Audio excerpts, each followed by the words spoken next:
Yeah, I'll just introduce Dr. Swati Chawla. Um, so Dr. Swati Chawla is an associate professor of history and the director of School of Liberal Arts and Humanities at OP Jindal Global University, Sonipat.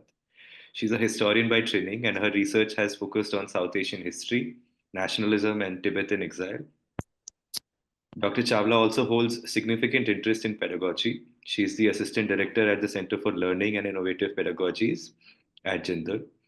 Dr. Chawla has also been actively involved with several student run communities. She was part of our very first pedagogy talks meeting held at Department of English, where we met her. We are really happy to have Dr. Chawla with us. We wish to hear from your various experiences as a graduate student, then as a teacher and administrator, stories of your encounters with challenges around pedagogy and innovation in academia and outside. Welcome once again, and thank you all for joining us. For those in Delhi, hope you're all well insulated and protected. And for everyone outside, thank you so much for joining.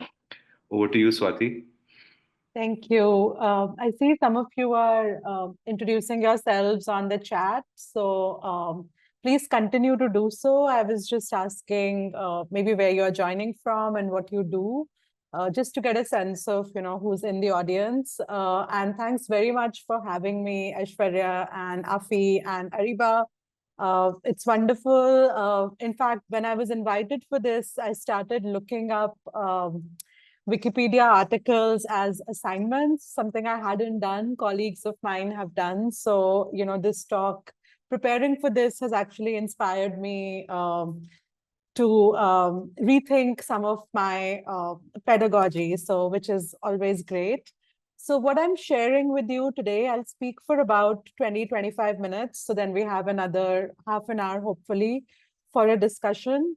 I'm talking about specifically about a couple of assignments that to me, in my designing them, exemplify some of the pedagogical values that many of us in this room share. So inclusivity, generosity, collaboration, intellectual humility. And I'm going to share how in the design of these assignments, I thought some of these values would get communicated. And before I do that, I'll also just share a little bit of pedagogical theory, like what's the thinking behind teaching the way I do. So I'll just get right to it. And then I can, if there are questions, I can provide more context. Also, please free to ask questions as and when they come up. So once I start sharing my slides, I might not be able to see the chat box, but I will pause, every 1 or 2 slides to see if there's anything. So please put your question right there as and when they come up, and we'll get to them. Okay, so let's start. After all these years of teaching online, I still get very nervous, and I think something's going to go wrong with tech. Let's get to it. So just before I start, a few acknowledgements. What I'm presenting today, as Aishwarya mentioned, I have had a deep, long interest in thinking about pedagogy, what makes us more effective teachers, what makes us more effective learners. Part of my interest also sprang from, when I was an undergrad student, like right after my undergrad, my mom passed away and I developed a bit of a stammer. And I had to undergo speech therapy and, regular therapy. And I was not sure if I was going to be able to teach because teaching requires public speaking. So I wasn't sure if that was going to be possible anymore.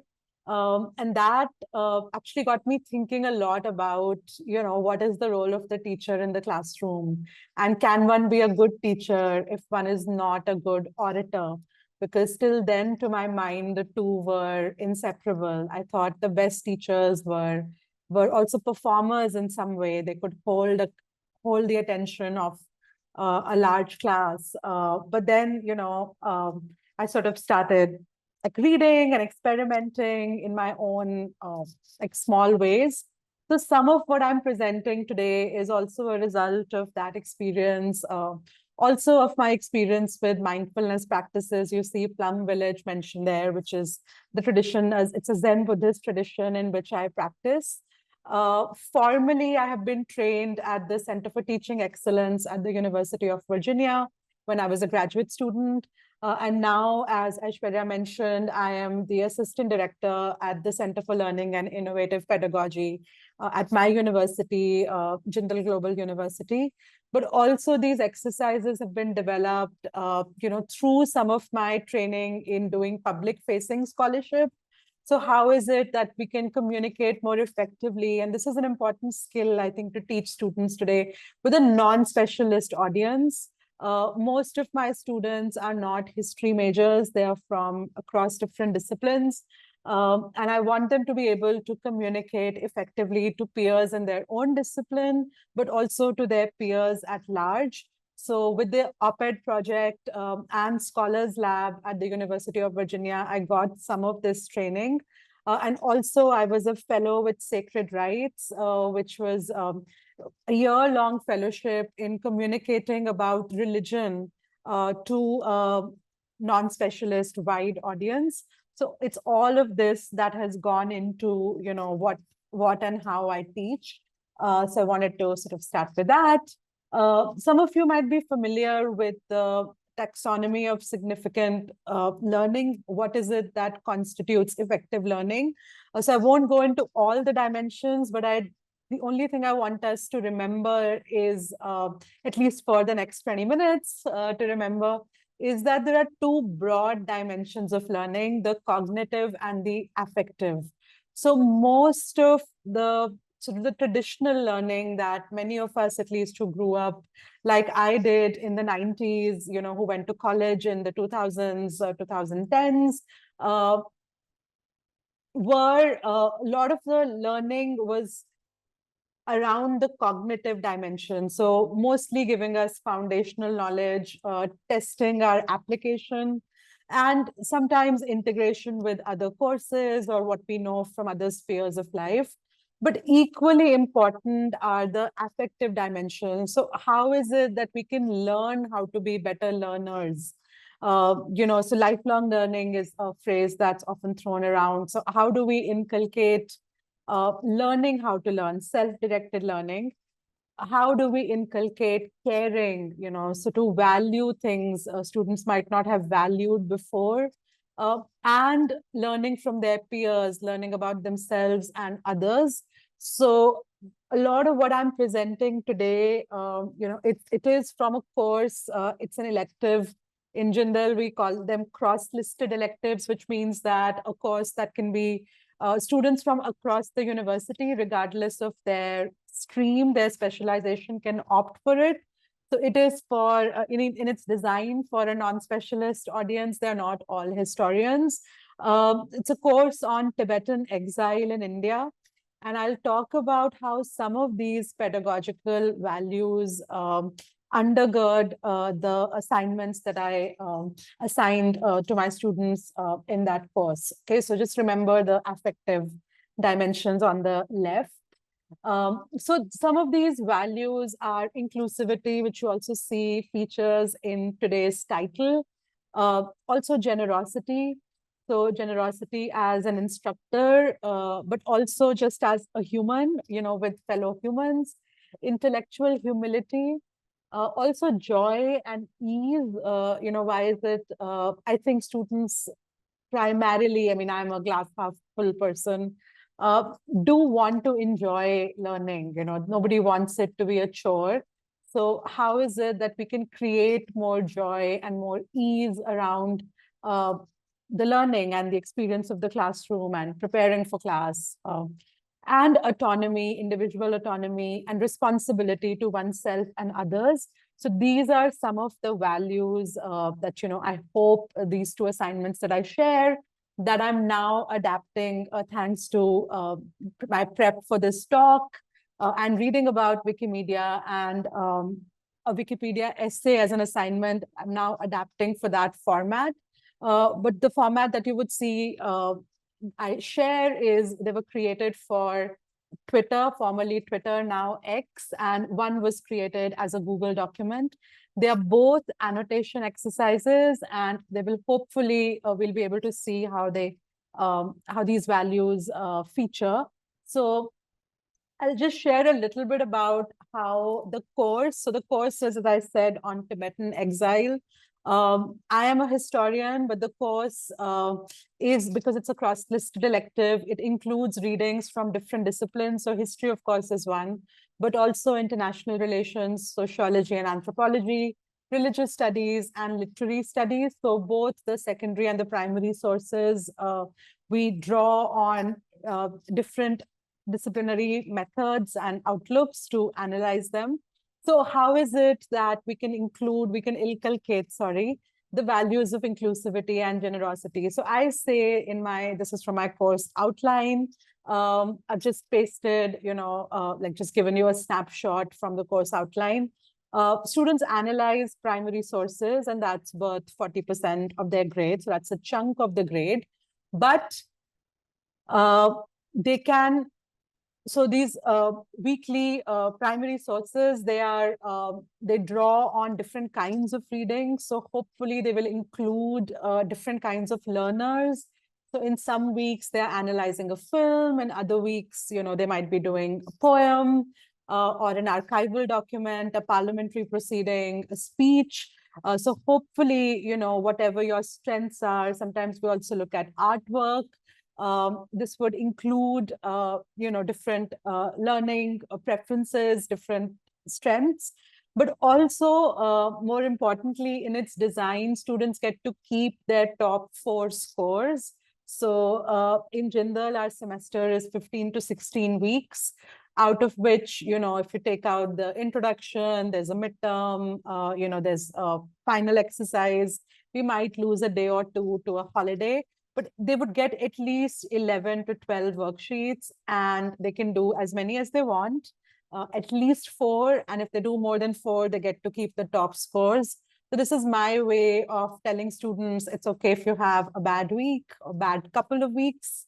You could still make a good grade, and your grade is a reflection of how you were at your best in this course, and not penalizing you for a few slip-ups. Also, students get extra credit. So there are few opportunities for extra credit through the course. So that, again, is my way of saying to them, if you are engaged, if you do a little more extra work, you'll get the credit for it. And also to partly compensate if they missed a week, if they missed participation points, etc. So just a small way, we cannot, you would see that the course, most course outlines, you cannot really overtly say, these are my pedagogical values. But if you think about it deeply enough as an instructor, in the design and in how one communicates with students, hopefully they will come through. Another value that I hold very dear is intellectual humility. So how, again, the course outline is my first point of interaction with the students.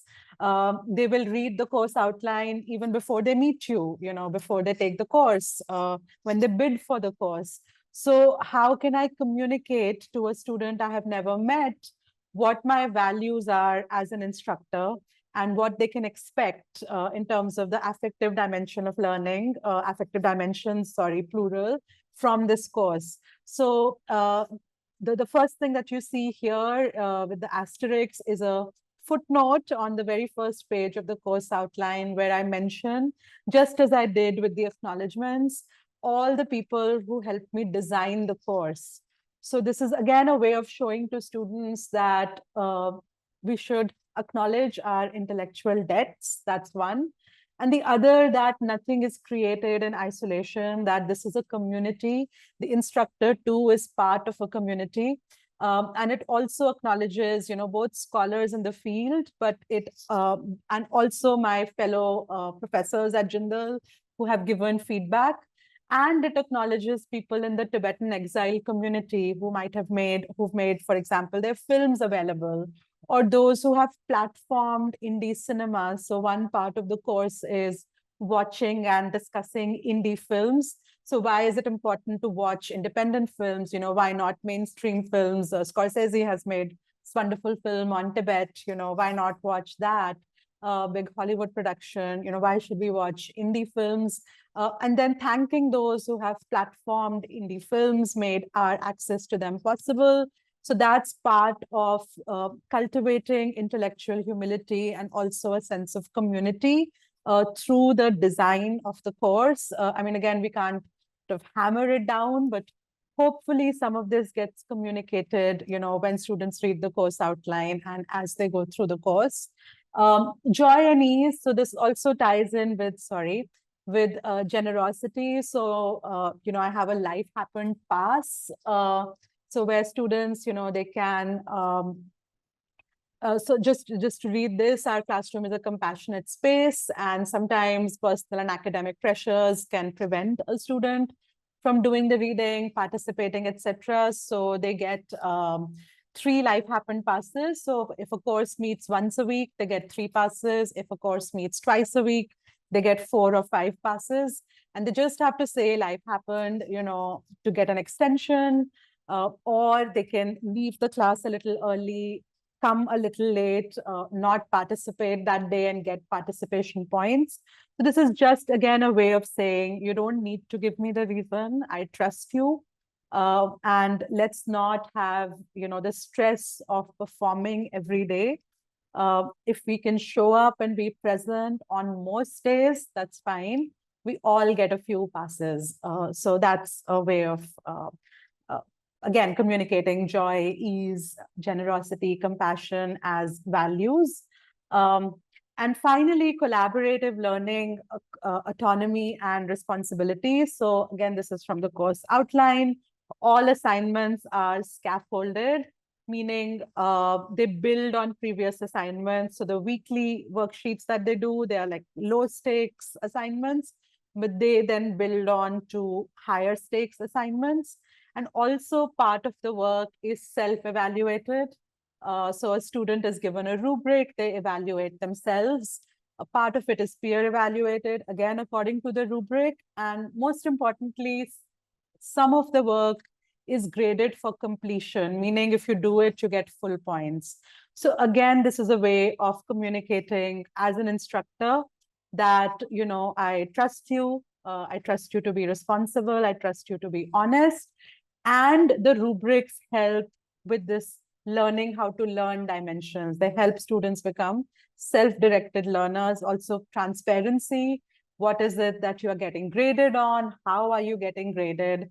All of that, like, again, we can't sit and lecture about these values, but they can get communicated in how we design, and they work collaboratively. So this is the exercise that I will just show you now in the 7-8 minutes that I have left, is a collaboration that my students did with Tibetscapes. That's a research collective based at IIT Madras.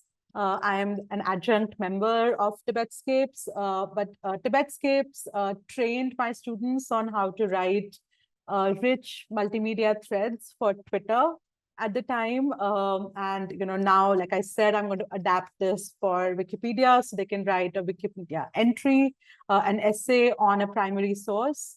And here, I mean, this is again an example of thinking about, especially in a course on Tibetan exile, which is a very niche course, and also a course that, many students might not be interested in Tibet. When they come in, I ask them, what do you know about Tibetan exile? They mostly just say the Dalai Lama, and that's it. So it's important for me that students understand that, this is, it's coming to us. A lot of the readings and materials in this course are born out of the Tibetan struggle for self-determination, for meaningful autonomy, for independence, and that there is a community of both scholars, but also activists and filmmakers and others, and to sort of understand our indebtedness to that community, whatever our position might be on the Tibetan issue as an IR geopolitical issue. So including Tibetscapes and, including people from the community as part of that exercise. They did this, and I'll just show you a few examples of the kind of work students did in this collaboration. So let me first see if there are any questions. I don't think so. Okay. And it seems yeah, I don't see any questions. Okay. So I will stop sharing and then go to different, oops. I can't figure out how to stop sharing. How do I stop? Just try to press escape, I think. Okay, escape. Nope, did not work. Okay, close window. Yeah. Okay, done. that worked. Okay, now I'll just share from my browser. So if any of you want to just look this up for yourselves, I'll just put the hashtag on the chat. So all the threads that my students did in collaboration with Tibetscapes, this is on Twitter or X. The hashtag is Exploring Tibetan Exile. And I'll just show you a couple of examples. First, I'll tell you what the exercise was and then tell you what they did. Okay, share screen again.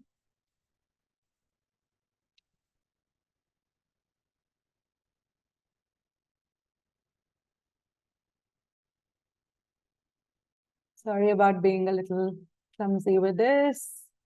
There. Okay. So this is just very briefly, we won't go over all the instructions, but this was the exercise. So essentially they were, again, you would see the annotation, the footnote here, acknowledging everybody who helped design this exercise.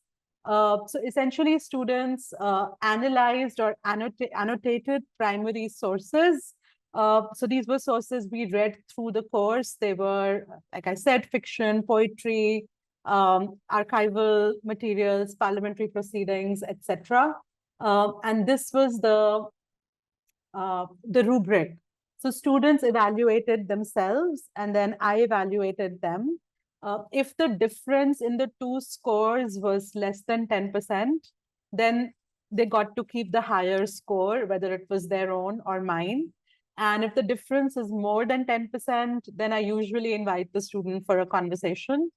So this is just laying out how they're being evaluated. So summarizing the primary source for a non-specialist audience, discuss any 3 sections of the text, identify them, bring in 3 secondary sources. So again, I mean, I think this can be adapted very well for Wikipedia essay kind of exercise.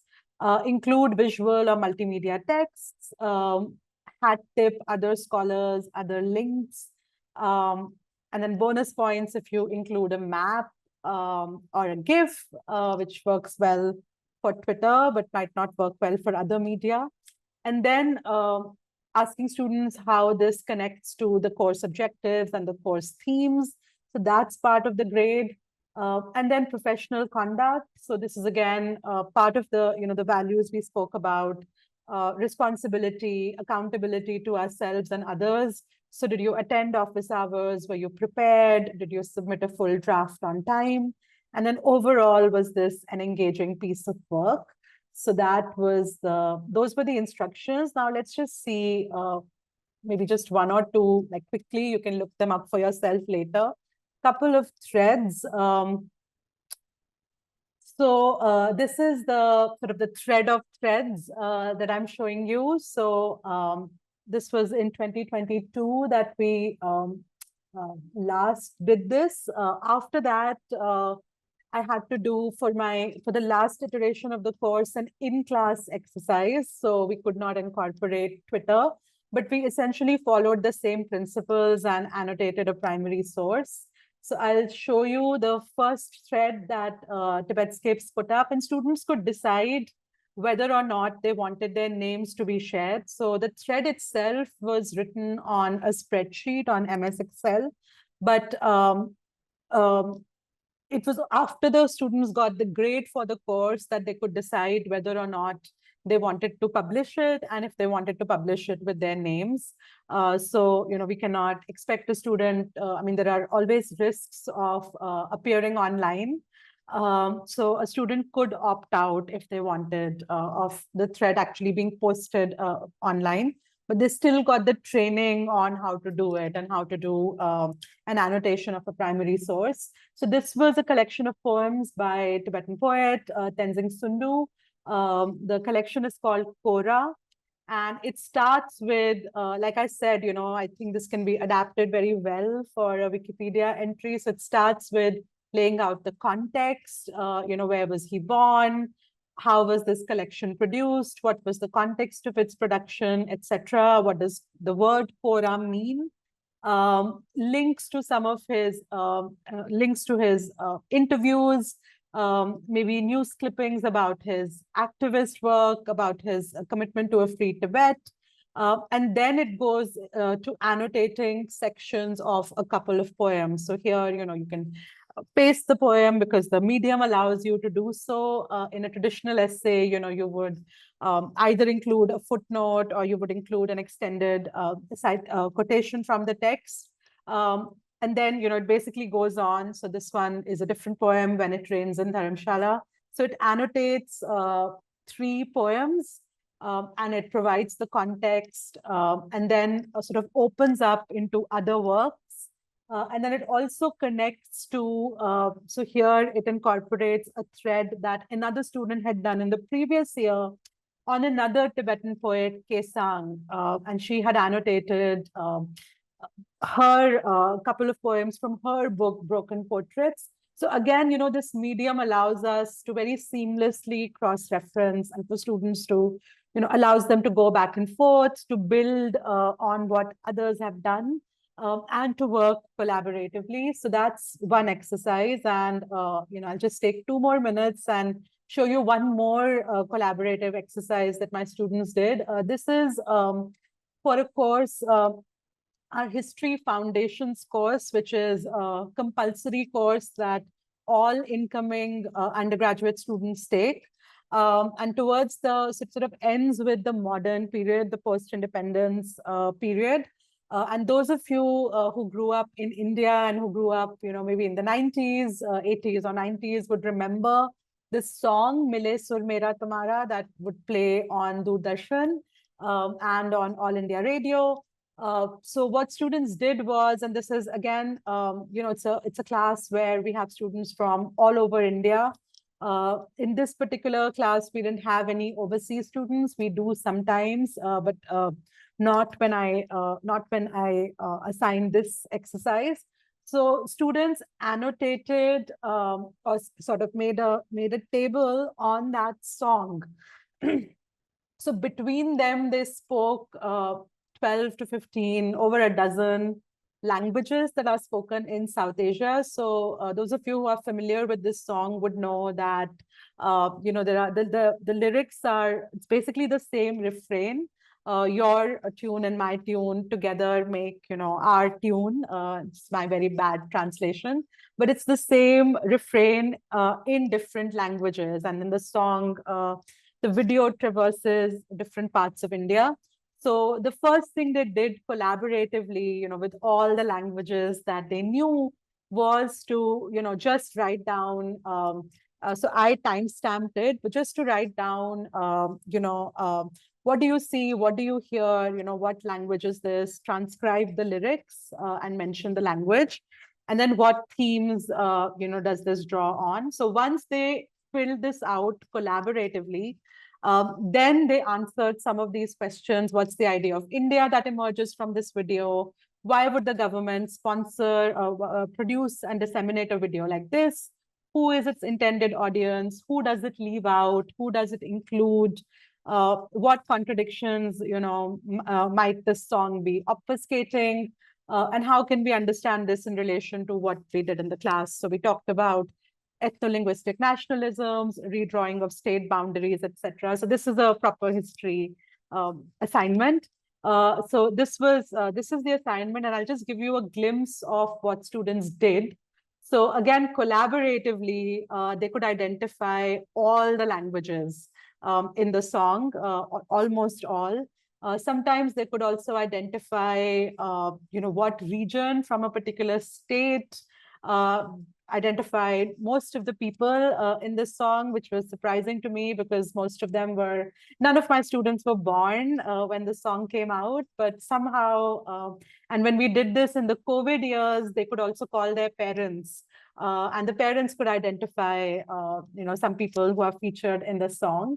So so those are just two examples of exercises. I will stop sharing. And yeah, that's all I got. And now maybe we can have a chat. Thank you. Thank you, Aishwarya. Wow. I mean, I'm blown over. If Oh, that's the thank correct you. correct phrase, I don't know. Thank you. I don't know if you are lying, but thank I'm you. not lying. This was amazing. This was really really impressive. I mean, I thought I was innovative with my assignments, but all I did was peer review and do some, I mean, things to get families or parents involved and stuff. But yeah, this is just taking it to the next level, and I'm so happy that you shared it with us, and we could all learn, few Mm. things. And I'm sure a lot of, I mean, there would be a lot of responses, but I would want to go first since I've been given Yeah. this privilege. Yes. Thank you. First of all, there should be a hashtag for teachers. Yes. Also, that life happened because Yes. life Yes. does happen No, for I teachers do as say well. that every time I can't return assignments on time, guys, life happened. Sorry. Or if I have to cancel office hours, so I give myself my free passes as well. So Yeah. yeah, so Swati, on a serious note, you mentioned your experiences of losing your mother and how that sort of shaped your um, like the affective Pedagogy. response, yeah, pedagogy and the your focus on affective responses and the affective dimension of learning. But I'm also curious as is are there more sort of like, I mean, experiences within these spaces, these institutions that sort of pushed you to uh, Hmm. you know where you are right now? Because I mean, in my little whatever experience of teaching, I've I've very strongly felt this, especially teaching in a department of English or a humanities department generally, but specifically English. I mean, a lot of students come here with a sense of an intellectual deficit of some sort, like a credit deficit, right? And English becomes this bridging of that Hmm. Hmm. deficit, and they come out with this, not just the BA degree or an MA degree, but also some sort of intellectual capital, Hmm. and they can pronounce on the world what is wrong with them because Hmm. they've read stuff and so on Yeah. and so forth. Read stuff meaning also things that are not accessible to general public, let's say. So then, to to make that whole pedagogical shift to tell them to make it easy, Hmm. speak easy, and Hmm. try to connect with uh, the public outside, Hmm. or just make yourself more accessible. It just becomes it's almost counterintuitive, Hmm. right? Hmm. Because they're always going for the complex, the obscure, the esoteric. They're Hmm. talking about Hmm. big philosophical problems and stuff, and that's also tied to like some sort of a psychological, like a dimension of that's their Hmm. sort of the healing of their wound, Hmm. you know. Hmm. Yeah. So yeah, I mean, I would love to know what your experience of teaching at Jindal is, and what kind of like cohort do you have, and do you have the similar sort of a problem? Because for us teaching in public universities, student apathy is a big issue. So we're Hmm. always trying to sell, so our focus is always on making it interesting. And of course, I had so much to learn from your assignment strategies, and I was taking notes. Hmm. And yeah, it's so much credit to you that you've integrated your experiences into your practice. And Hmm. I would love to be Hmm. a part of your classroom. Thank you. It would be a blessing to be Hmm. taught by someone who's so thoughtful and so mindful of your presence in the classroom. Hmm. Hmm. So, I taught at Delhi University for 5 years before I Oh, went for my okay. PhD. And I was, as most of us are, at the bottom of the food chain, precarious. And, I've taught in 13 colleges, very Oh short God. appointments. But I think like that experience really shaped me because that was also very close to my mother's death. So I wasn't very confident. Certainly, I was, still doing my MPhil at the time, and the employment was precarious. I was the junior most person, and I didn't stay anywhere long enough. Mm, But I think also what that did was I met students, and I'd lived in Delhi all my life, but mostly maybe in a cocoon, as many of us do. And I went to a women's, an elite women's college. So I didn't really, hadn't really met students from outside either my social class or English literature, which attracts, as you know, especially in Delhi University, certain kind of student. correct. Yeah. So, there I was teaching BA program or I was teaching English to STEM students. And that was a very different experience. And you're quite right. I think first is just the speaking English. So I think my one big learning, because I also had trouble speaking at the time, was, what if we park that and could tap into other things? So the student has a response to the story. If you're reading a Mm, story, but maybe they cannot articulate it in terms of, they can't say it out loud. So one space, I thought the tutorial was a great space. And at least in Delhi University at the time, we had tutorials. Not everybody took them, but I made sure I met students in mm, small mm, groups. mm, So one mm, was, mm. just that. And I also said you can speak in Hindi. I would speak in Hindi sometimes if most students understood Hindi. Um, and then I think sometimes it's just when you share your struggles, then students feel the permission, that they have the permission to share theirs. So part of it is just, they will not trust you on day one, that you won't judge them, or on day 2 or 5. But maybe like 3 or 4 months down the line, they will trust you Mm, and mm, they mm, mm, mm. will open up. And also just doing, like I said, very low stakes written, just do a worksheet, Correct. fill it out, just write it up. So that helps. And this was my big learning during the pandemic as well. So at Jindal, our semester begins on the 1st of Feb and we go on till the 15th of May. So the lockdown happened in the second week of March. So Mm, these mm, were mm, mm. students I had known for 5 to 6 weeks.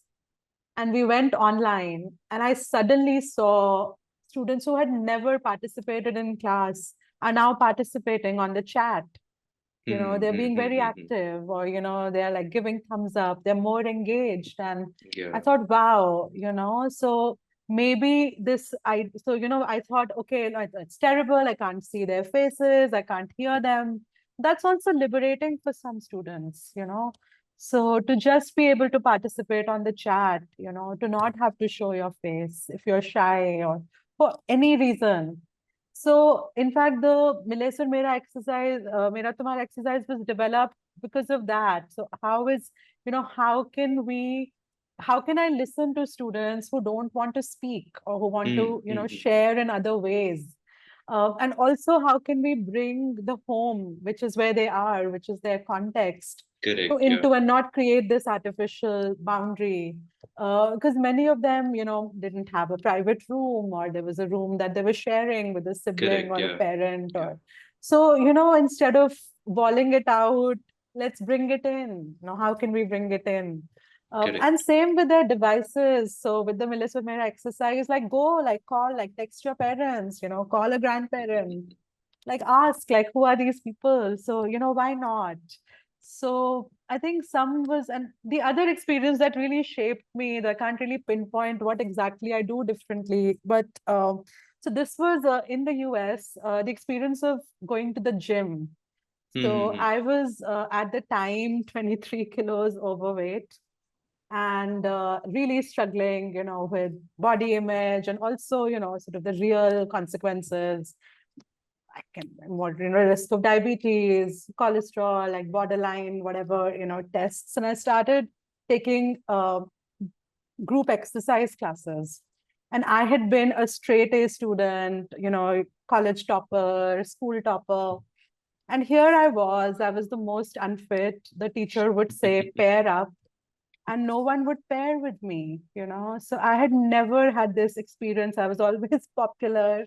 Of being, I just felt so excluded because, I was unfit. Nobody would pair with me. And then once this instructor said to me, oh, don't worry, I have my good days and bad days, and, this happens. And I looked at her like, I think just the physicality that, just how fit this person was and how much energy she had. And I was like, no, you don't get it. Like you don't get how I'm feeling. And I actually came out of the class, tears in my eyes. I felt so inadequate. And I just thought, I never want anyone in my class to feel this way. So I never ask students to spontaneously pair or, group themselves. So I would always say pair by, all the July bonds, or, if you were born in an even month, odd Yeah, month, yeah, yeah, yeah. so just an objective, not a, I mean, again, like that has pros and cons, but because there might be somebody like me that no one wants to include, and then what? So, yeah. I mean, I'm listening and I mean, I'm also wondering that, I mean, your strategies are, I mean, your teaching strategies, pedagogical practices, they're all based in your experiences and, of course, your learnings. Um, and I feel like, I mean, going through your assignments, the proof is in the pudding. I mean, you have like explained very nicely, even in the assignments, what the basis of your assessment is and stuff, your criterias. But I mean, do you receive backlash from gnarly old school professors in in meetings, staff room meetings, and they say, ये सब चलता है, but exam low, or concrete evidence दो, Hmm. or Yeah. does that So I happen here? think that is definitely a battle. So even at the Center for Teaching Excellence at UVA, and now with Clip at Jindal, I think the hardest job is convincing your own colleagues. Yeah. So I think the biggest backlash I've received is for those who say, and there's something to this, and I'll tell you how I answer it, but only partly, is we can't trust the students to self-evaluate.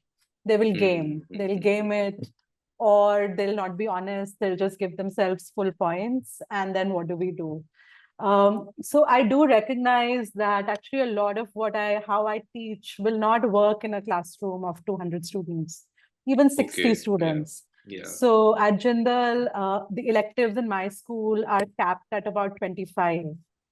So that Okay. does mean, and the class meets for 3 hours a week and 1 hour of tutorial. Hmm. So before they even start doing assignments, they have spent, 12 to 15 hours with you. Hmm. So there is some way that, and I remember all their names by then, by week 2 or 3. So there is a sense of community that does begin to form, which I would not be able to do. I mean, I can't even sit in a circle with 60 students. We don't have a room large enough, so they'll be seated very differently. If it was a Correct. Yeah. large like lecture class. So that I do recognize that some of this, because self-evaluation, peer evaluation, what if a student is being vindictive towards a peer, or, what if Correct. they're Yeah. not. So I think all of these partly can get corrected when you've already built a relationship of trust, and, we see ourselves as a community. And there are ways, like I said, the course outline and the design emphasizes that. But if I didn't have that kind of time, or if I had a very large classroom, or if I'm co-teaching, Mm-hmm. then some of this will not work. Other things would still work. So, for example, having sources that speak to different learners, having tutorials, so some of those you could still do, but you couldn't do all of this. I mean, that I do recognize.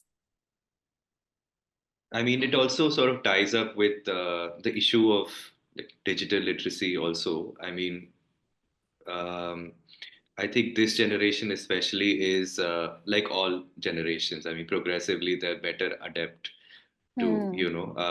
technologies and things that are changing so fast. But yeah, so do you also receive some sort of backlash on that front? I mean, since your assignment included a Twitter. Twitter thread or a Wikipedia Yes. essay, I mean, So I was asked once, so we do send these for vetting to the academic community. So there is a conversation with the dean about, and this is also at UVA, that how this might compare with a traditional final assignment. correct, yeah. So it's the job of the rubric then to convince the dean that, Mm, this is still, it might look like a Twitter thread, but a lot of effort goes into it, and students are still incorporating primary sources, secondary sources. This is how it builds on mm. critical thinking.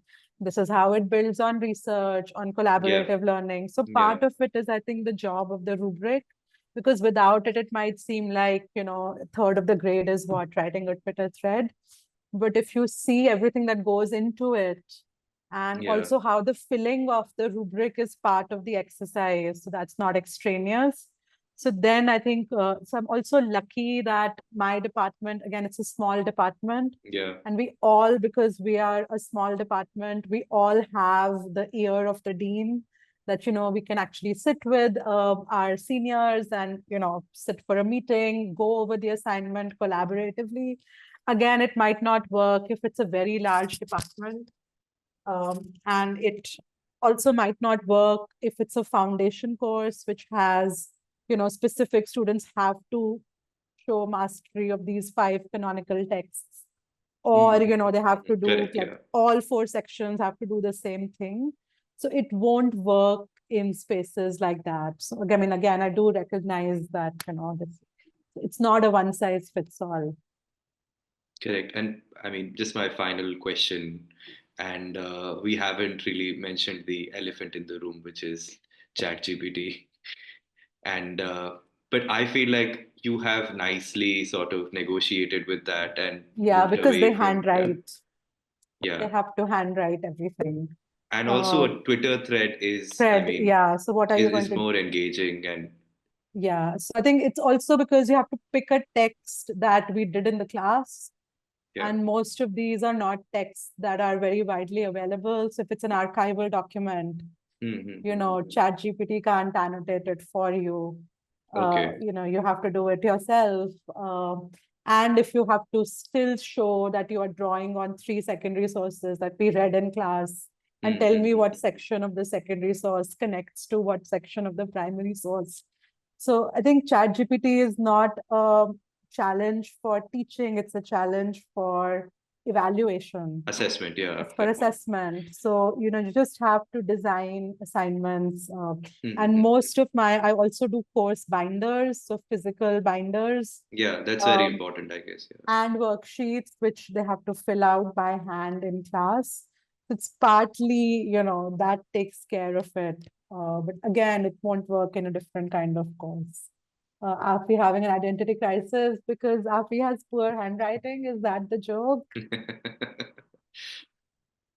Because Okay. he's always revolting against this practice of, Oh, is submitting he? handwritten, but Oh that's for no. different reasons. I mean, Jamia doesn't have that kind of, I don't know, system infrastructure.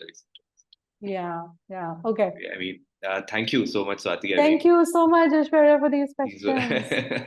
I mean, again, I'm, so impressed, and I'm waiting for this video to get uploaded, and so that I Thank can. you. You should definitely do the Melissa Mera Tumhara. I mean, you would, I'm sure, have a more diverse classroom than I have had. Mm-hmm.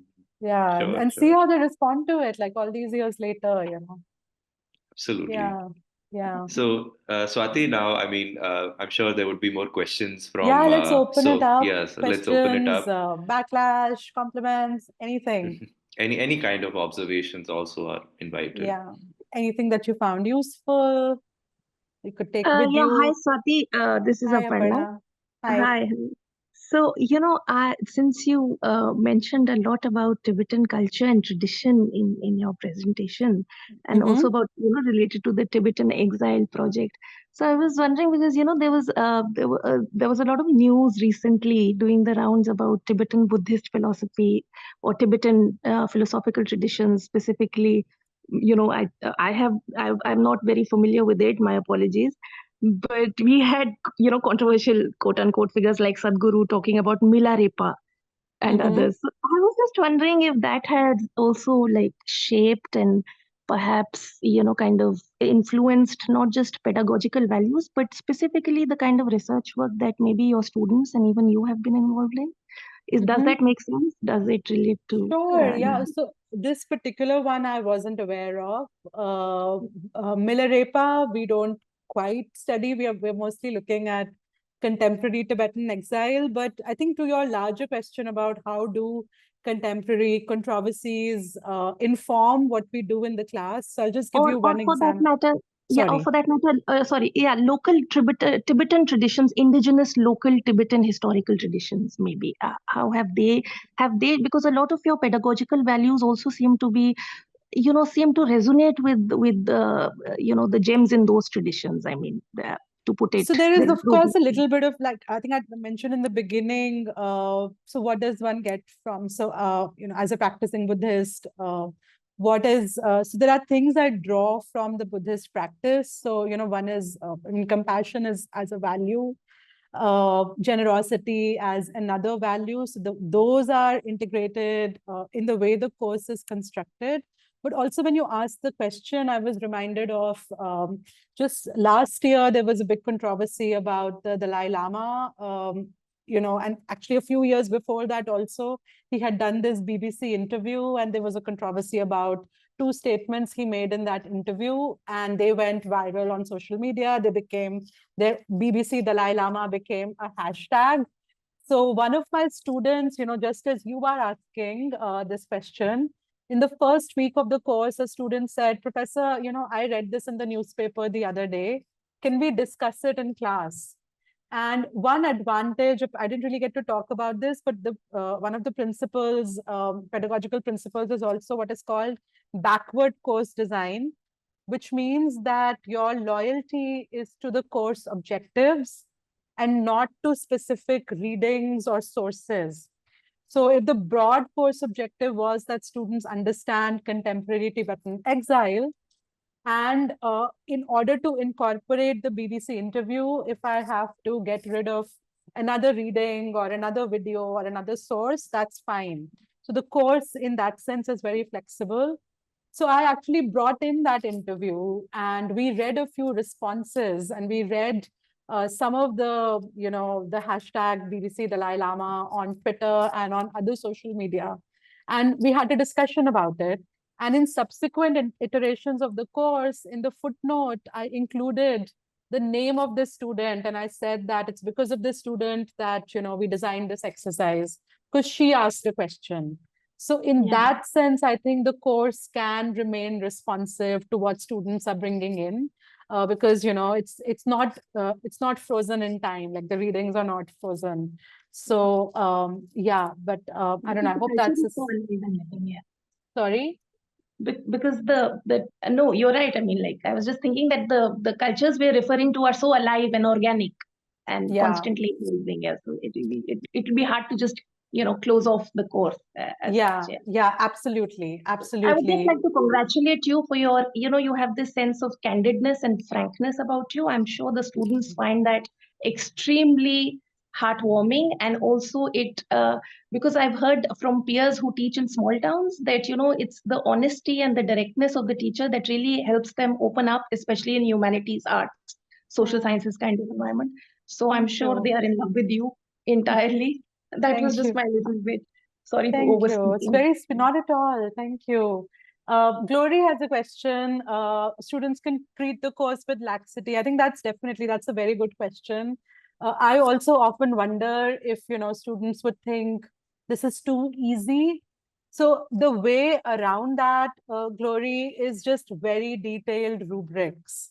So an exercise might look easy. So it's definitely a compassionate course. It's definitely a course where you can have, like I said, a few bad weeks and still make a good grade.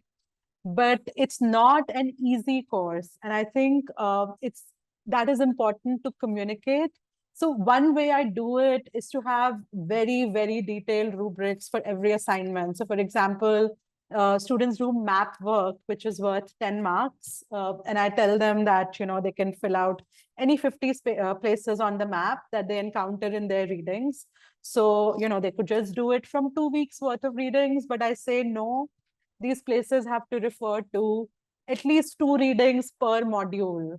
And at least one of this has to be a migration route. At least, few of these have to be, at least 5 countries in the Himalayan region have to be represented. Or, in any, so you could make what seems like a very easy exercise, like a Twitter thread.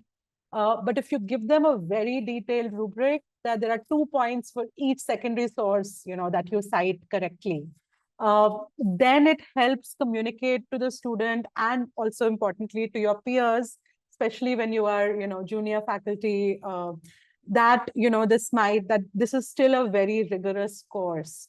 So I think there is definitely that danger. I also often think I don't want my students to think, this is a party course and, they can just take it for a ride.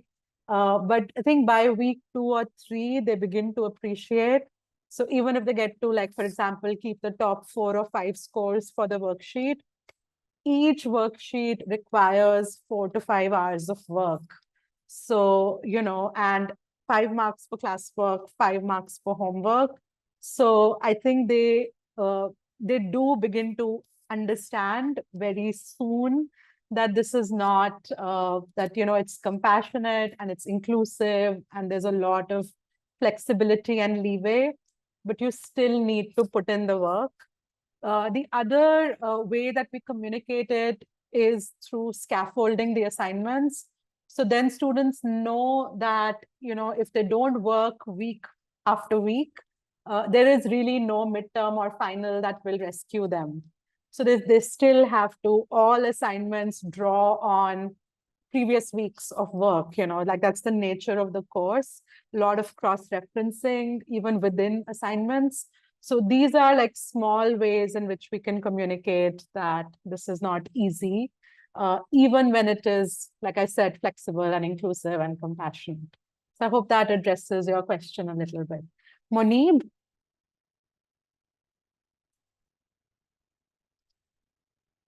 Go ahead, Moni. Hello, can you hear me? Yes. Yes, spectacular. Thank you so much for the.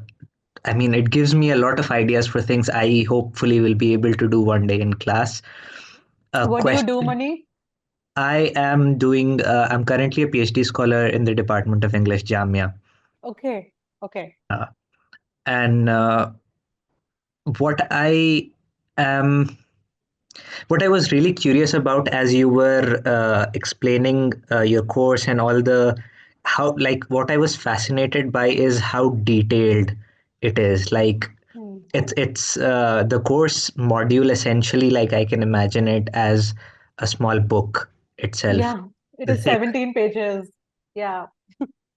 So what I was curious about is how, I'm sure it's something that took a couple of renditions to develop. So you learn from trial and error. But how did you start, and like how did you choose to anchor it? And when you are experimenting with these alternative assignment methodologies, there you always run the risk of kind of going astray in a particular direction or doing something that looks really fancy and looks really cool and students will enjoy it, but you don't really end up deriving a lot of pedagogical value out of it. So did you face those questions, and how did you navigate them?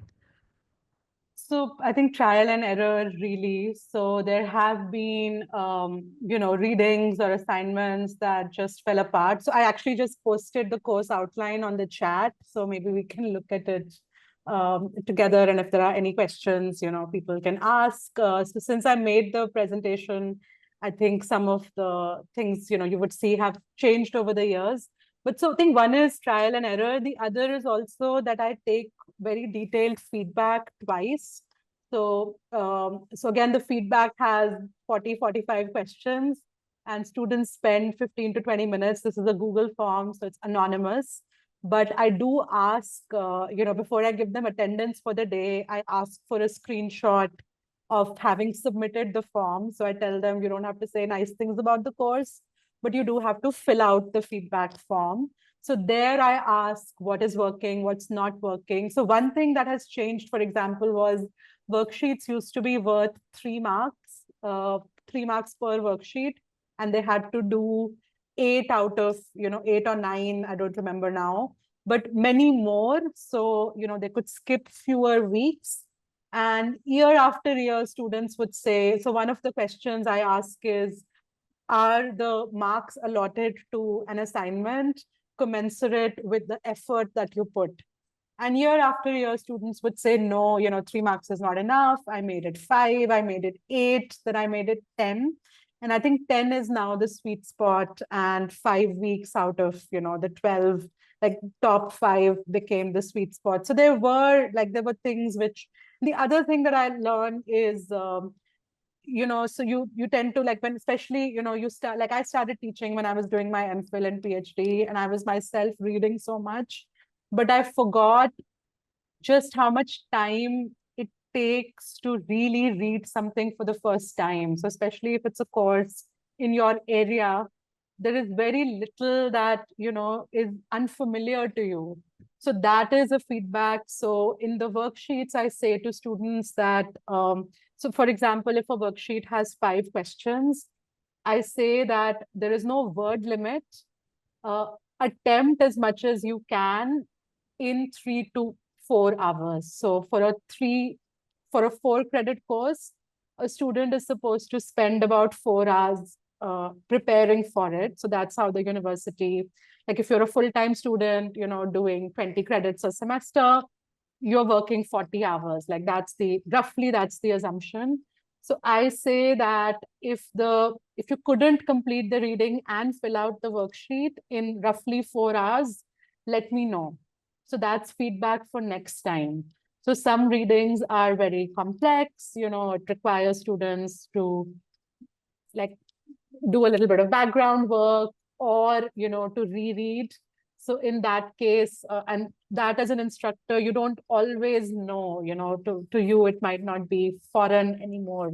So those are 2 ways in which the course has changed. So one is just the marks allotted to different exercises, again, based on student feedback.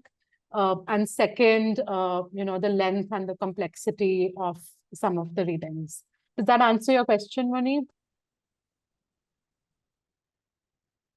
And also, Yes. if anyone wants any questions about the course outline now that you guys have it. Sorry, I'm, go on. I interrupted you. no worries. I'm just going through the outline. You can finish your Okay. comment. Yeah, I think another thing, and Aishwarya had said, one of the things we really need to do is convince students to take our courses. So one way I try to do it is I include a lot of photos, and many of them are archival photos. So you would notice that in the footnote on the first page, I thank 2 of my interns who sourced these photos.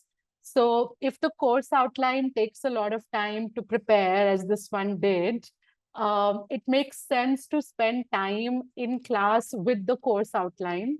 And for that, like for me to allocate 45 minutes of class time to go through the outline, it has to have some pedagogical value for the student. So one way we do that is we look at these archival photos as we go along, and I provide a little context, and that also helps students get interested in the course materials, hopefully. So again, like these are just like small ways in which the different things come together. Yeah, so any questions on the course outline, any observations, anything you like, dislike, anything you find immediately useful, that would be a good note on which to even end, maybe your reflections, what you're taking back.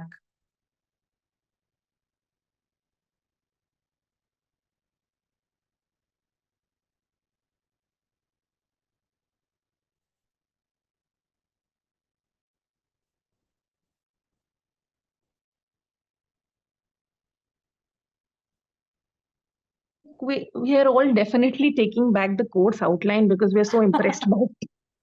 Thank to you. really, Thank you. just study it by ourselves and just learn so much more just through looking at the course outline. Anything Even specific, Aparna? So again, asking for evidence.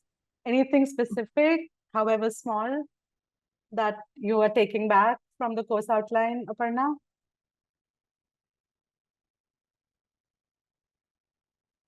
Or anyone else? Anything specific?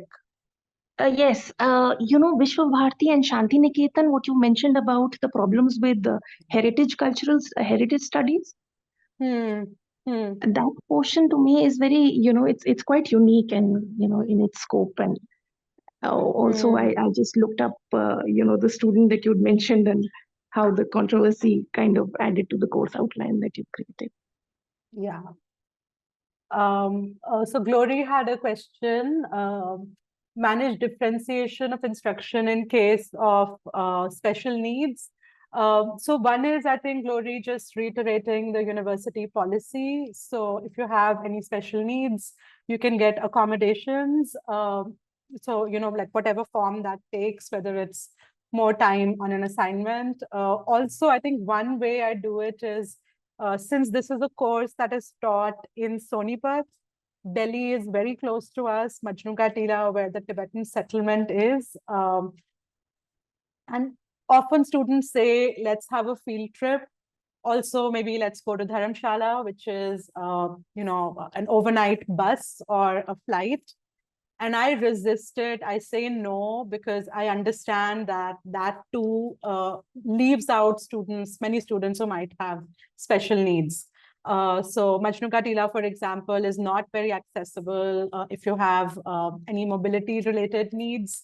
And also, I think there is a barrier in terms of expense. So even if the university covers a trip to Delhi, if we had a field trip to Dharamshala, that would add another 25,000 rupees, and not every student is equally able to pay. So as much as I find field trips very, very rewarding pedagogically, they are not included in the course. So they're not part of the assessment. They're not part of the compulsory work that students do. And I try to bring in people to campus, so I still want them to get a flavor. I still want them to meet people from the community, but I resist, and every year students demand it. And every year I explain that doing it would exclude a few students, so we don't do it. Yes, I hope that addressed the question. Any final thoughts or questions? Yes, sorry, go on, Munib. Yeah, so I was just going through this fascinating course outline that you had shared, and I think I'd apologize to Afi also for bringing this up again. Handwritten assignments and pen and paper, and you mentioned here that this is a no screen space. So I am. I mean, a lot of pushback on this every year. How do you navigate that, I guess, is my question. One is because, this is an elective. So in a compulsory course, there might be more pushback. So you tell students that, look, this is an elective. You read the course outline before you opted for the course. So if for a course requirement doesn't work for you, so it's very transparent, it's laid out there. You don't have to take, no one has to take the course, it's not compulsory. So one is that it's a self-selected bunch. The other is with course binders, one of the issues, and again, this is not so much in Jindal, but in DU when I taught, it's an expense, it costs about 300 to 400 rupees to print it out. So I always offer to print it out for the students if cost is an issue. Also, if students have special needs, so some students, because they might be visually challenged, they need screen readers, or they might need to zoom in. So in those cases, I allow them to bring their screens. But this is, again, I think this is the worksheets and physical course binders are the hills I'm willing to die on. Like, there is a lot that I'm flexible about, but I think as I have grown older, I have just become maybe a little inflexible about this. That no, we will print out the readings and we will write by hand, because I see that it's just the rewards, also the distraction that comes in, with screens. So just the space. The other thing students say, what if I need to take a call? What if this, what if that? So I allow students to leave the classroom for as many times as they want in those 3 hours. They need their phone, get out, send your text, make your call, come back. So I make I'm flexible in all those ways. But if you are in the class, no screens. Yeah, I know. This is, like I said, this is the hill I'm willing to die on. They at the end of the day, they don't hate me for it. Like, they might hate me in the beginning, but by the end, they like it, I think. Yeah. Definitely, because not in class, but I'm going through a similar trajectory in my research work, definitely, because after having spent a lot of time in front of my laptop, I've finally, like, there's some part of me that's decided, okay, it's too much distraction. I can't get the work done the way I know I can do if I did not have this thing in front of me, if I did not have the option of jumping to a new tab and just for a quick search, and then 3 hours later you are where you are. So so I am just currently in the process of switching to completely to analog. No, I think, again, it depends on your context. So if you are, for example, junior faculty, you don't want to be unpopular from the get-go. So it's also, I've been teaching for a few years. Students know me, my colleagues know me. So I can take a few more risks. I think it also depends on that. Again, it's a smaller class. They do get to know me. I can explain it again and again. The class meets for 3 hours. So the first few weeks, I can spend 5 minutes every week talking about why no screens. But in other contexts, again, it depends on the context. But I swear by, both by weekly worksheets and course binders and no screens, I think this works really well. And it does help, with retention, with participation, with also just joy. Students are happier when they are not on their screens. You can tell that. Sometimes they don't even pick up their phones in the break. They go, get a beverage, use the restroom, come back, and they haven't picked up their phone. I think that's amazing.